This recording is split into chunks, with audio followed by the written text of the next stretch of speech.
All right, let's get going. Welcome, everyone.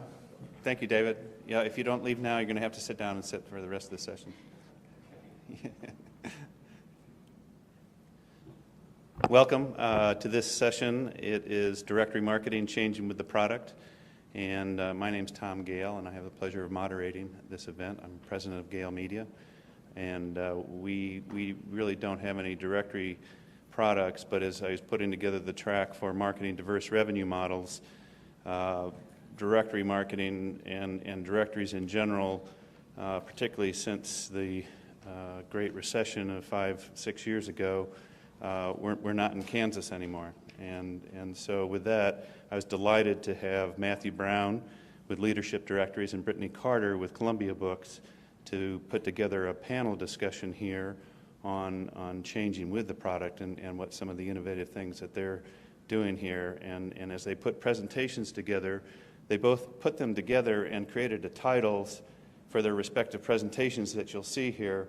And it's you know, there's an extremely positive message here, as you'll see in their titles, about what the future holds.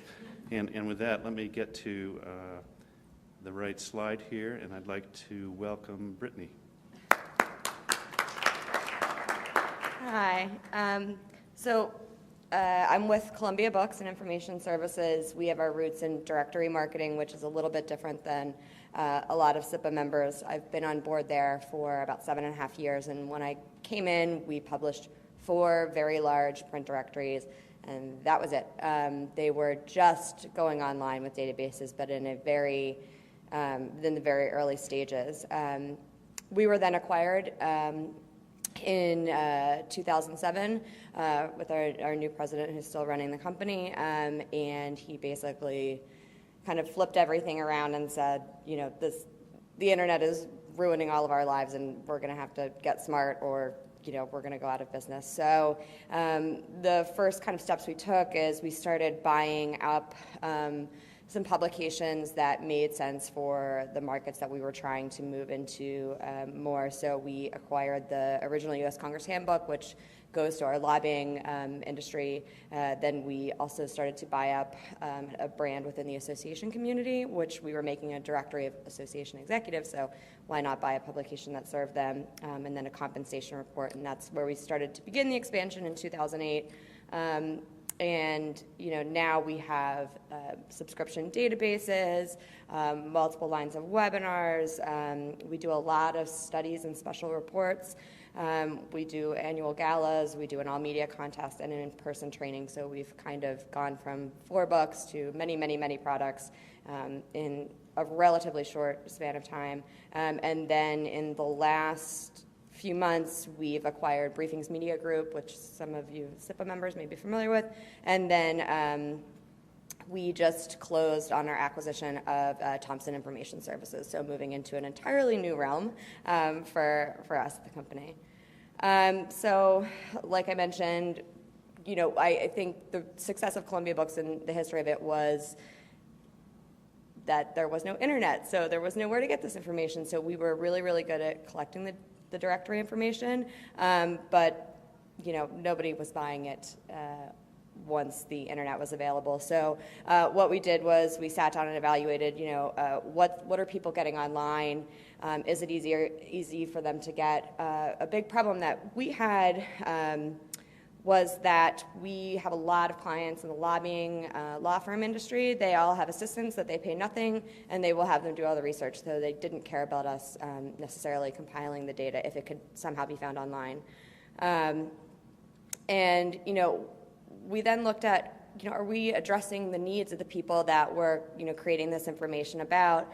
You know, what are they buying that can't be solved by simply searching it on the internet? So our problem was that we had been spending, you know, 50 odd years creating directories of people, and then we weren't actually selling anything to the people in the directory. So we had massive marketing databases that we weren't using. So if you are a directory publisher or have your roots in that, I certainly hope that you've started to look at the people that you're creating these directories on. You better be selling to them.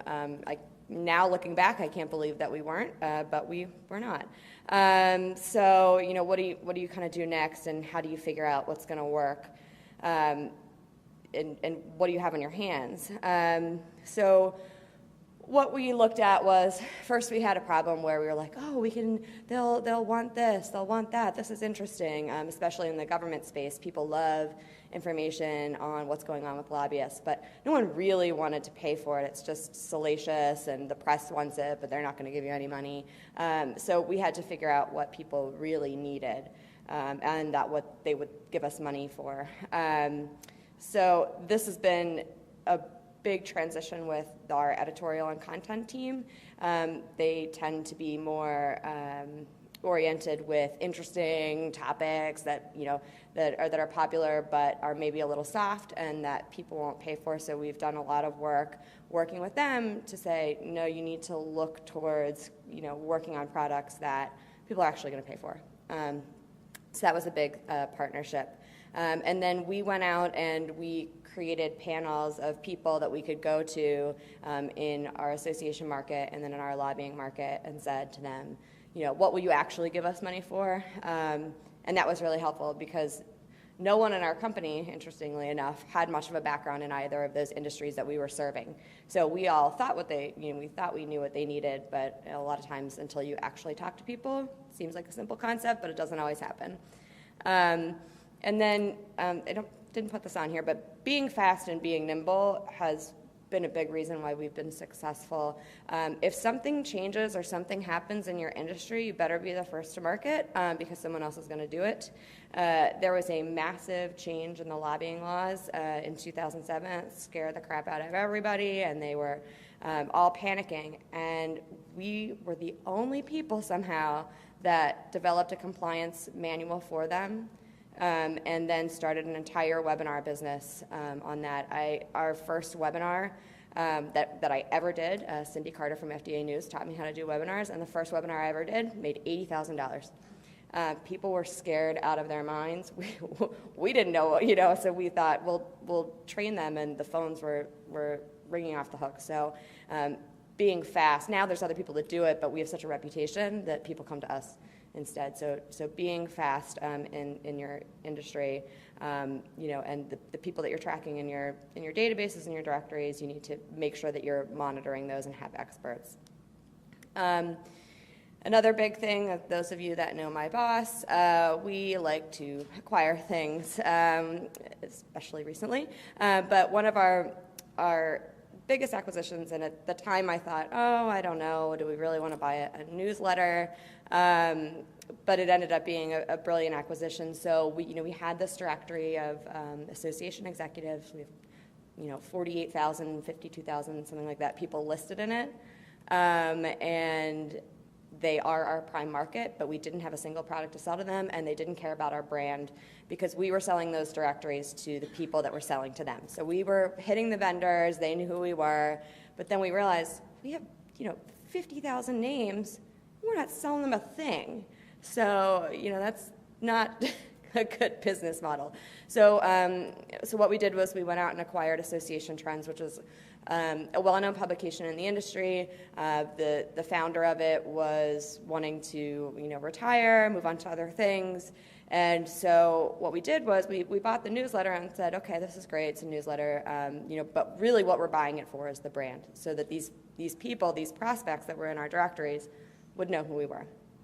And then we slowly started rolling out things to that market under the Association Trends brand. So, if we would have emailed them under, the Columbia Books brand, we would have gotten nothing. But with Trends, we were able to, reach out to them, and they weren't going to immediately throw away our direct mail or, shut off an email from us.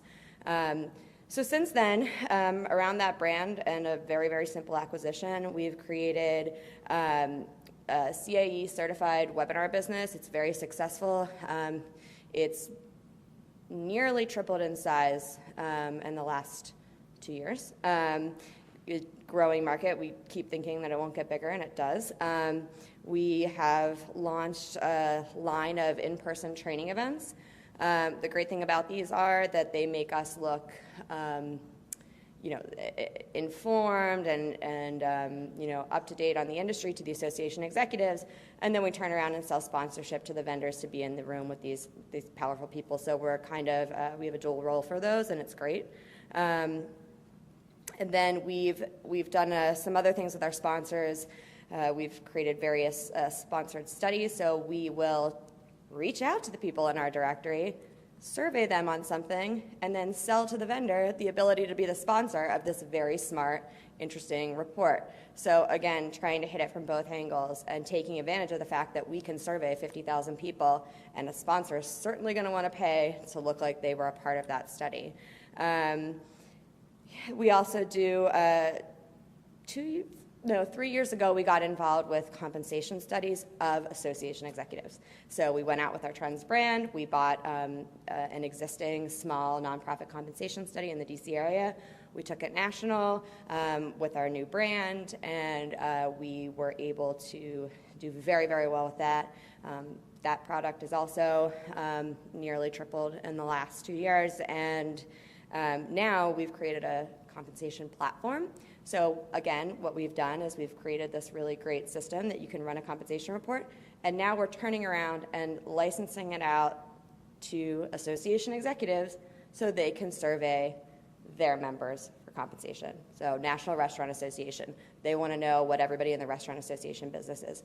Hey, we've got a platform for it, we'll help you run it, and it's a shared revenue stream. So things like that, where you're really thinking about all angles of your market, and just people, you have to look at the group and say, you have a need, and how can we make it easier for them, and then also, get money from sponsorship and reach out to the executives. So it's a lot of looking at it from both angles.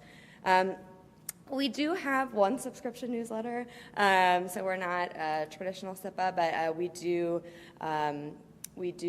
that newsletter, which is great. But then we've created, again, utilizing our database, sponsored newsletters. So we have called our directory for everybody that is in an accounting role at an association. We then sell an accounting firm sponsorship to send them a free newsletter. We create the newsletter, our team does the content. So we're utilizing our directory to create those lists, and then again, we're charging the sponsors for it. So there's a lot of different angles. So that's about it. I don't know how long I talked, so. But I think the big thing is just recognizing that chances are you're sitting on something that you haven't realized or tapped the full potential of, and really sitting down with your team and figuring out what you have in your hands, and then figuring out smart ways to create those products and make them successful. So that's it.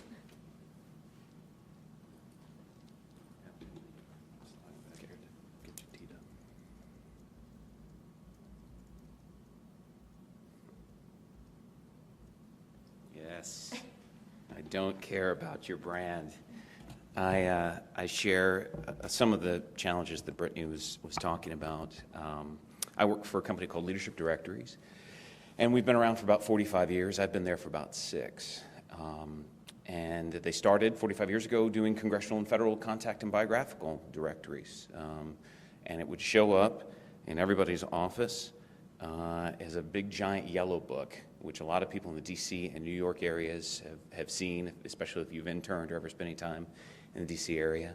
And they were a great idea, and they were a perfect branding idea. I'm going to kind of come at it a little bit more from the brand, kind of guerrilla marketing perspective of this today. And it was wonderful because it did our advertising for us, and it strengthened the brand for us. And it created an idea that this is something that you should be perpetually seeing in your, on your shelf in your library. But you cut to 40 years later, and all of our data migrated online. That started 15 years ago. And as a metaphor for the information business, I think in general, when it switched over to online, it was a challenge for our customer base, not to mention new customers, to have that same kind of brand recognition. Once it's online, even though we keep the same color scheme, yellow, and have the same logo and everything, it's not the same as having a tangible thing there. So not only did we have to deal with that, but we're also dealing, I think, when I started, with a kind of an 80s holdover for what a lot of the marketing plans were. We would send out 250,000 print catalogs every quarter. We did a lot of direct mail, like a lot of letter offers, things in envelopes. There was no Facebook. There was no online presence. There was no email marketing. We did no sponsored events. We were at no trade shows. I think it was very much an order form mentality of having to be able to sit back, and our customers are just going to call us, and they're going to say they're going to renew our, $1,500 worth of books next year. 60% of our business is D.C. and New York area, and of that, as a kind of cutting that data another way, probably a good 50% of ours are government people and law firms and companies. So when things like the sequester hit, or when things like the recession hit, it hits us. We'll have drop-offs. Other people talk about print drop-offs. Well, we lose about 6%, 7% a year. We'll have years where we lose 3%, and then the next year, if it's 2009, say, or if it's the coming year where we're seeing sequester issues, we'll have drops of 13% on some titles, which can be daunting. In addition to that, so we have to kind of educate ourselves. Some of the challenges that we've been kind of facing as far as marketing goes, the marketing directories go, we had to kind of educate the public as to, we have these online products, but we also had to get right with the Lord internally about what our products meant out there, and we're not going to be having the numbers that people bought from us. We also had some rules. Tom heard me at confessional yesterday. We have some rules that we are very strict about, which make it even more of a challenge. We do not accept outside advertising. We do not negotiate price of any kind. We do not offer discounts. We do not have data that comes from any source other than our internal editorial team, so we can't contract out. Any kind of partnership is subject to approval by the CEO, so there's not a huge amount of flexibility with that. So when you start talking about, I've heard at sessions today and yesterday, it's like, well, you can develop new products. Developing new products for us takes a year. We have about 16 books, and then we have about 16 online products.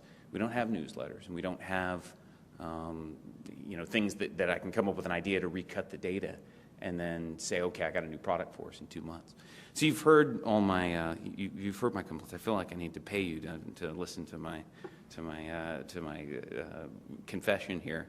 So it led us to a lot of challenges, and I came up when I started, in addition to kind of getting much more of the trade show presence, getting much more active when it comes to email. At one point, we were doing 60 to 70,000 emails a week, which got us into a little bit of trouble, so I had to scale back on it. I came up with 3 steps that were able to cut forward a little bit for us, and I think work a little bit better for people dealing with directory subscriptions, annual subscriptions. The big boost, the big shift over when we were converting everything online came about 2006, 2007. We had online product before that, but within a 2-year, 3-year period, we converted everything over. And the primary focus, as delivered to me by my boss, was to get all prints into long-term free trials. Give everybody at least 2 to 3 months. That's a long trial for us. Most people internally would prefer that it's like 3 or 4 days, but get people accustomed to having this product around, give it to them free. It's available for your entire office. We got rid of passwords unless it's specifically asked for. We actually, for some of the online products, we priced it less than the print. We gave people like a $50 break off of it if you switch online. All with the idea that we want an on-site meeting, we want to create a relationship, we want you used to this thing, we want to be able to add concurrent seats, add downloads, add some of the more premium features to our products later. But the idea is to get, if they're used to using a legacy product, then the only thing they're going to understand is legacy. They need to have this thing be a seamless part of their lives every day. And we have to do everything that we could to create that. So we treated every book purchase, new book purchase, and every renewal as a first step to get people online. If you subscribe, any new subscriber who would come through, any lead that we get at a trade show, you get a call from a senior relationship manager within 48 hours. You get a little pack of stuff, including some of these notepads. I brought props today. Notebooks, notepads, little freemium type stuff, open invites to happy hours that we do, direct contact with our tech and relationship managers, including cell phone numbers. We're a small company. You know, we have 80 people. We have a sales team of about 11. A big sale for us is $10,000, somebody who subscribes to our big database. I think for companies like, say, Lexus, $10,000 is not a big account. So we try to make people who invest with us feel like we're the guy down the street who can help you get the information you need.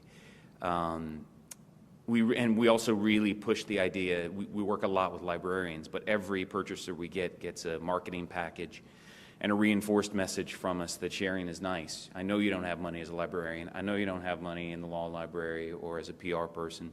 Is there somebody else who can benefit from this? Could you use downloads? We have IP access. Do you want us to put an extra seat in there so that they can, your development people, your advancement people can check this out? Do you have a business development person at a law firm, at a PR agency? So a lot of our stuff is sharing, is the Sesame Street idea of sharing. And then we also, I sat down with our sales head and crossed the streams. We matched every product we have with another product, and much, I think, to your strategy, who can we sell to in terms of what this audience is versus that audience. With so many books and online products, we have 50 sectors. We have PR people. We have vendors trying to settle with the federal government. They want emails. We have lobbyists who want to reach people on Capitol Hill. We have nonprofit folks who want to reach just association people. We have health people who want to reach biotech. So it's tough to say, oh, we just reach lawyers or we just reach librarians. So to cut through that forest, we took every single product and just paired it up. And even if that changed and we wanted to add subsets to that, we decided to partner up, everybody hold hands, and we'll say, okay, the federal yellow book is, we're going to sell this to this group, we're going to sell this to that group, and see where we go. And I think we had some great success with that. We also engaged, I heard too much, I think I might get this a little bit later in the live event session. Going online, especially with the price points of a lot of our stuff, $1,300, $1,400, $5,000 as entry point, people have to see the product. They can't ascribe value to it unless they get a demo. Our products are feature rich. They got a lot of stuff in them. They have a lot of data. There's a lot you can do with them. So we also don't have a huge, say, Lexus Thompson sponsorship budget. So we can't be sponsoring some huge happy hour at big trade show. So I sat down and I looked at all of our sectors and I said, what is a local chapter of an entity that we want to be involved with? For example, we deal a lot with the Special Libraries Association, AALL, American Association of Law Libraries, NELCO, which is New England Law Library Consortium. I'm giving you kind of the law library people just because they come to head. They all have local chapters in New York, D.C. They all are desperate for sponsorship money because the national always takes the kitty. They're cheaper. $500 to $1,000 gets you a happy hour or some kind of event, info session type event. And it builds so much goodwill that now I can get a list, not just an attendee list, but if I promise to not be too invasive about it, I get access to Facebook. I'm the Facebook admin for 3 of these chapters, for the PRSA New York chapter. Now, part and parcel of that's the Public Relations Society of America, which we sell to a lot. Now, I can't just co-opt that and start marketing it. I mean, dump it into my email, Excel sheet and start doing my thing the next week. But they're so desperate for that kind of relationship with vendors, it gets us exactly who we need to get. So I know it's kind of a boots on the ground strategy, but I would encourage you to look for any kind of professional association that clusters the people that you want to reach and look, if not on a national level, at least look on a major city level and say, is there something that we could do exactly with these people? Because I think we'll come out of these with 20, 30 leads out of a night. you know. Now, not all of those go anywhere, obviously, but I can't think of too many other initiatives that I start that have that kind of immediate payoff for $500, $1,000. You also get access to their newsletter ads. You get a break on that kind of thing, and it really helped me, target, who we sell to and what we're doing. Also, I don't know how much of you guys. I know everybody does. There's a good amount of direct mail. I'm always trying to kind of pull attention, not just at trade shows, but when we do premium kind of add-ons to products, we don't have a lot of free stuff to give away. We don't have a lot of discounts to give away, so I have to give away something. And what I end up doing is trying to come up with things that draw attention and help my target audience appropriate something for themselves, come up with something witty and creative that they say, oh, wow, what is that? Oh, that comes from Kiplinger's. That comes from you guys. And the brand becomes a secondary component to it. I'm not pushing the logo, and I'm not pushing a subscription necessarily, but I'm creating an idea that we make interesting things. And if people can pick some of that stuff up, at an event, if they can pick it up, if they can email and say, I want to take a trial of this, or I'm curious about this, and, oh, send me one of those really cool things you do. I think having a little bit, I know it's kind of an age-old thing here, but having a little something fun and something that they don't feel like is a branded umbrella on their desk is something that's really gone a long ways for us. We do a holiday message every year to all of our current subscribers and a good number of our expires. And happy holidays. We'd love to send you out a little package of our goodies this year, and we did about 2,500 last week, and we got 300 responses. We love your stuff. Can you send us a thing? We'd be happy. Not all of them say this, obviously, but we'd be happy to talk about renewing before year's end. Can you update me on what the new products are? It was such a gratifying way to kind of get reaction back, because we do try to, with our current subscribers, we do try to do a lot of upsell. Do you need more products? Do you need more of the information that we sell?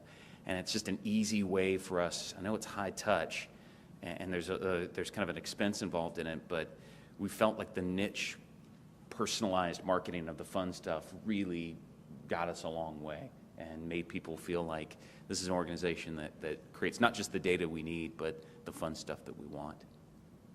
I don't know how much time we've got. Is there okay? Okay. Well, that's it. I don't have anything else. Sorry. Let's open up the questions. Go ahead.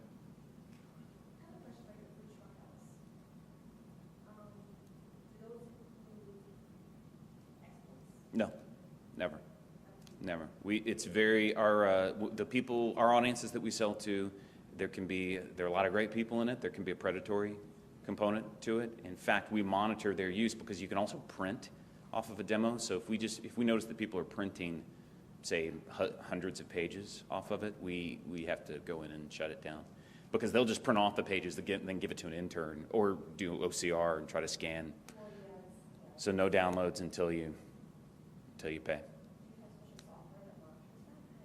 Yes. Yeah. We have a proprietary internal thing that monitors it. And we have an admin site that monitors everybody's login activity and yeah. We've caught people scraping during trials, using bots to pull stuff down. Because a lot of our stuff is, one of the chief advantages to our database, not to plug it, but like we do 5,000 downloads with a basic subscription. So you can get a thing for $1,400. It's congressional data, or it's federal data, and you can run 5,000 records out of it with phone numbers and emails and all that kind of thing, which I think is a great deal. As being on the other side of that, where I was looking for email marketing, and it's unlimited use of the emails that you get, and you don't have to get our approval. I mean, there are a few rules in place that you don't abuse it at a higher level, but people are still cheap, and they want to get as much as they can out of it. So we really have to kind of bring the curtain down until you pay. Business model clarification. Online is online only, no accompanying print even for a higher price. That's right. We cut the cord between the two, and it was all to get everybody to migrate online. And there's a cost involved in it like we didn't. Now people can still do the book and the online, but we don't give breaks for things.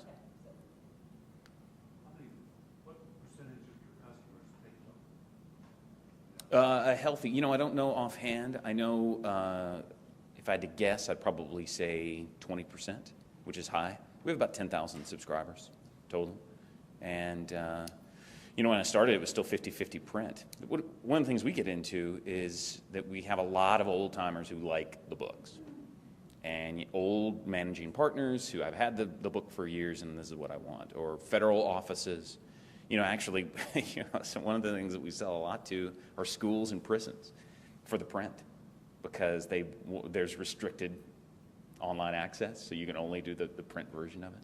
No, we have no problem with that being the case, but we knew, with these kinds of drop-offs in titles, having these huge kind of print drop-offs every year, the focus was online, online, online. We have to get everybody off print. It's sinking, it's Titanic. So I think we'll probably still have it, but I don't know for how long for all our books. We still do 16 books. So I could see a future where that number comes down. We also bought out, like last year, I don't know if anybody here knows CQ Press directories. We bought them last year, bought their directory line, so kind of consolidated that into ours, and we still have those as books. And like the judicial side still likes the print, but yeah. What percentage of your business is print versus the online now? When I started, it was 50-50 still. Now, 35 book, 65 print, which I'm amazed at. I kind of thought over the course of the last 5 years, it would just go out completely. But again, we had such a loyal base. We were this kind of little company that did this one thing really well and still do. But it's like that. Again, we had that book that just became so iconic for people who worked in very distinct circles in D.C. and New York.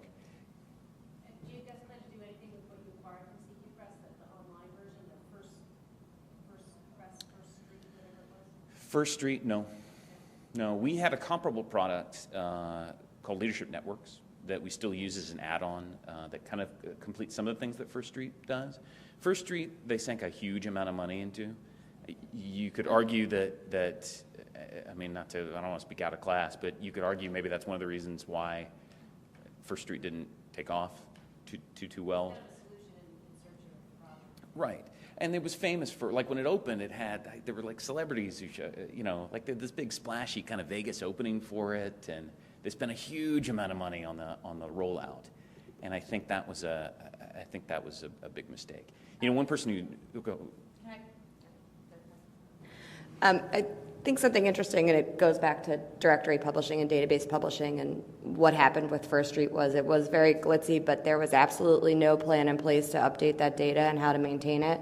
And if you're going to publish databases and directories, you better have a very well planned out way to maintain that data. And that's where things, I think, really fell apart with them, is that, they had it was an awesome interface. It's very elegant, great. But when you really got into the data, it wasn't good. Well, I think it makes sense for the rest of the room. First Street was basically, it took all this directory data that CQ Press had, and CQ Press used to be part of CQ Roll Call, which is where I'm from. We spun them off, and now leadership directories have since bought them. So First Street attempted to kind of create almost like a LinkedIn on steroids type of thing, where they took everybody in their database and tried to show how they were connected with these like social wheels, and it was very graphical. Oh yeah, it looked great. The spider webs. Talk about transparency. If you had one error in the data, it magnified it. So Right. I think it was risky. And I just don't think there was really a use case for it. It was kind of cool. You could say, oh, this person used to work with this person, and now they're Right. over here, they Right. used to work over here. We found, like in a comparable product, we found that the people who really use it are the advancement development people. Who's on what board, what's all their contact information. I think it also, the price point of it was kind of like, I can't remember what they introduced it as, but it came in at a pretty healthy price, which kind of scared some people off as well. You want a lesson in, there are many other advantages this company has in rollout. You want an advantage in things that were not flashy, but have been stealthy as speak of. The Bloomberg government product, which is this big government directory, those guys have been a shark. They have been going out and very diligently working that market with not a lot of flash, but with a lot of thunder.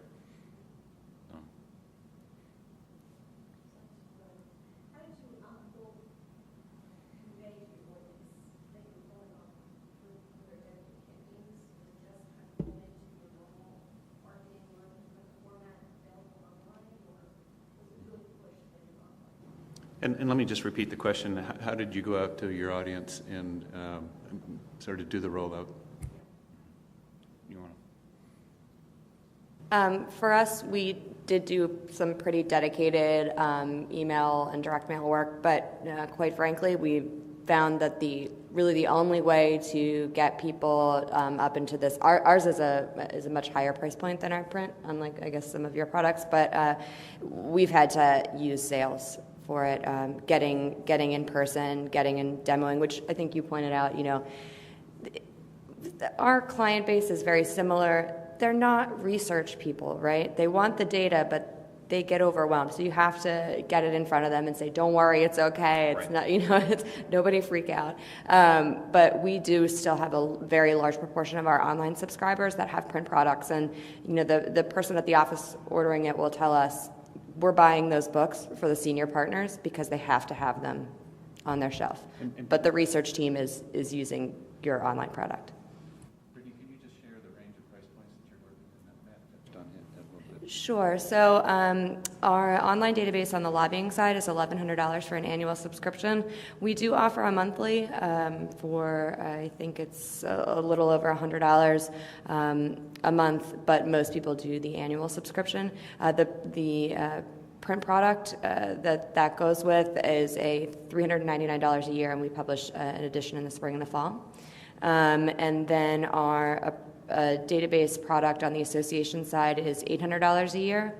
Again, we have a monthly option, but the annual is more popular. We have a downloadable version of that too, which we charge $4,000 a year for. That does not include email downloads.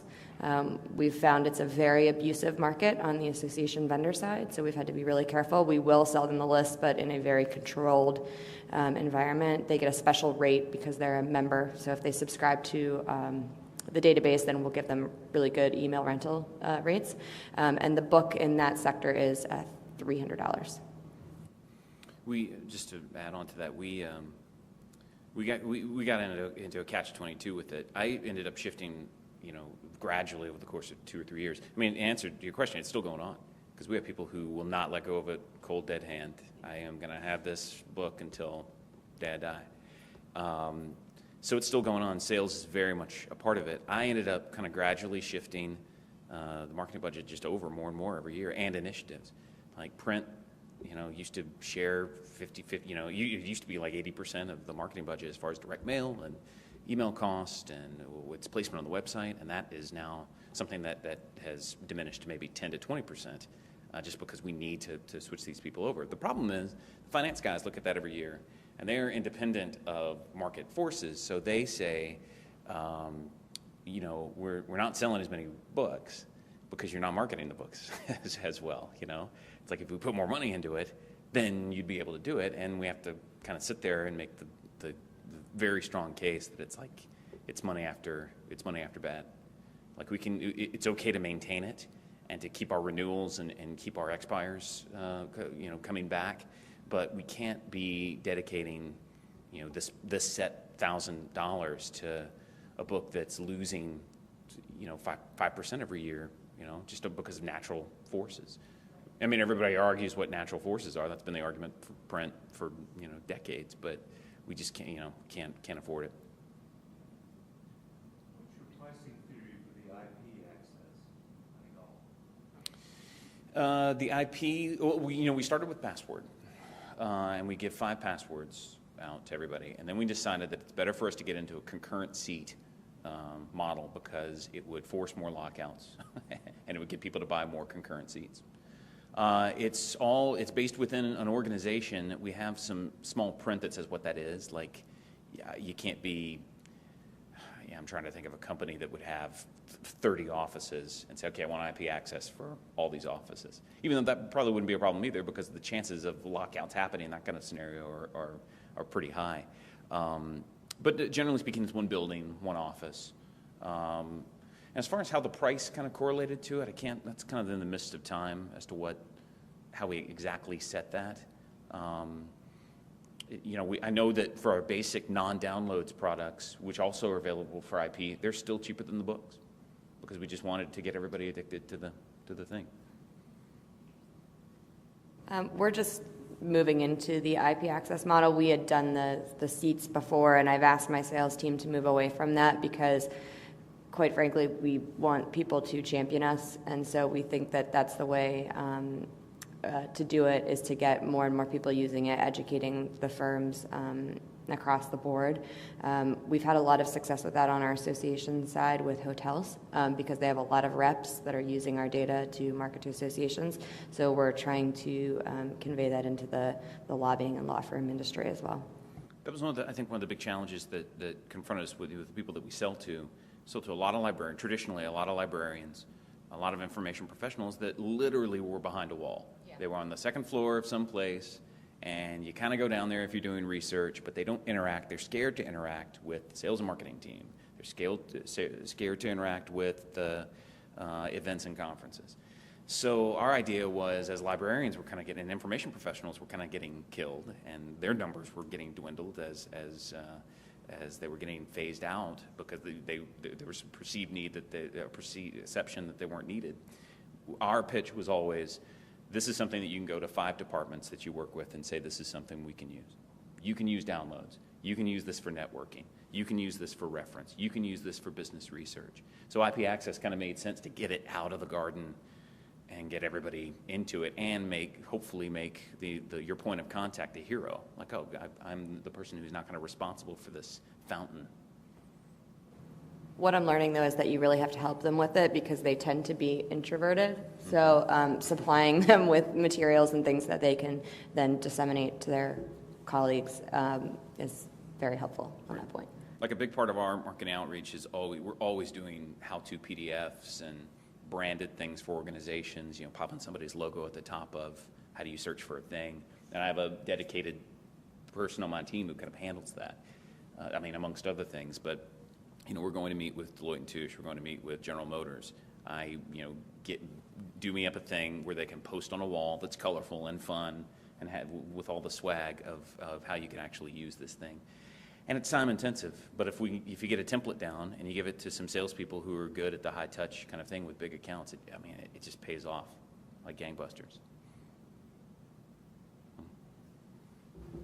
Brittany, can you talk a little bit about, you were talking about how you've spun off a lot of different products and platforms, and pieces of that also included some sponsorship components?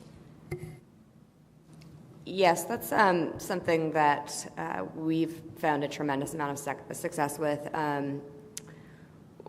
We had looked at the old sponsorship model where, okay, you sponsor this event or gala, and that's fine. But what we were finding was it's really hard to renew these big high-dollar sponsors if you're not providing them with something specialized. So we kind of switched focus, I guess it was about 2.5 years ago, and we put together a series of products that are tailored to them. And and quite frankly, if a sponsor comes and says, I want to do this study of of the people in your database, and I want to put my name on it and get it out there to people, we'll work with them to do it. We'll bring in an expert to run the study because they want to be positioned as experts. So what we've done is we've created these sponsored free newsletter content that they're allowed to contribute articles. We also write our own internal articles, and then we're utilizing our database to send that out to our lists. And then we've created something that's been very, very successful for us is a live event series. So in one that we do as an association finance. So we bring in 50 to 80 CFOs of associations. We bring them into a room, have a very fancy breakfast event. We allow, sponsors, but we give them exclusivity within their industry, so only one bank. They're only allowed to bring 2 members of their staff. We limit them pretty heavily. We don't allow any other vendors in the room, and they love it because they're sitting down with the people that are going to make the finance decisions and then are going to, work with their bank or utilize their commercial real estate firm. And they've been getting very big deals out of these kind of specialized things. And that whole series started because a sponsor said they wanted to be in a room with great content that made them, that people would begin to affiliate them with, really high-powered content in a non-vendor environment. The association community is overwhelmed with events where there's 1 million vendors and like 5 association staff, so they wanted something different. And we created that for a sponsor, and now it's hugely successful. I think it has 6 or 7 very large sponsors just for that. So we've only lost one high-value sponsor going into 2014, so our renewal rate is exceptional, but I think it's because it's very, very customized. Any experience with that? Not the same way. Not really. I mean, our stuff is a little more shotgun as far as, I mean, apart from like just getting into some of the chapter stuff and some of the small organization stuff, but not quite at the level that you're doing it.